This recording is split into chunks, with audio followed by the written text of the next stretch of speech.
My name's Dusty Slay, and I've been doing comedy, I don't know, for a long time, but about 2 years I've been traveling, probably 8 years altogether. Well, I started because I was like partying, and I was like, this would be fun. Like, people can watch me do comedy, and then I can be the center of attention during this party right here. And then I got good, and I was like, oh, all right, I like this. And now I'm like, just happy that that's my job. Yeah. You know, I used to sell pesticides, so I'm like, this is great. This is great.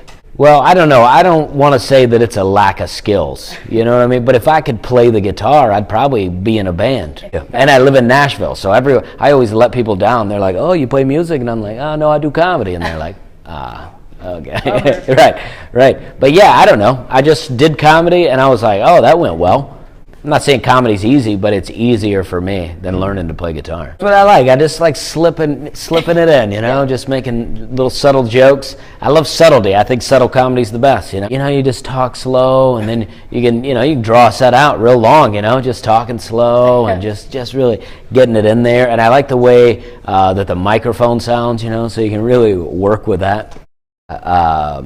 I don't know. I just think trailer park stuff's funny, and I feel like everybody that talks about trailer parks is like, it's all negative, right? And it's not all negative. Like, we had some pretty good times in the trailer park, but I just think it's funny. There's unique things in there, you know? For me, like, tornadoes living in a trailer, like, it's like a constant fear, right? Like, you don't feel safe in your own house. Like, people that live in houses, they're like, oh, let's go get in the bathtub, you know? But for us, we're like, oh, we got to go somewhere else. We have to leave. And it doesn't even have to be a big tornado, just a storm.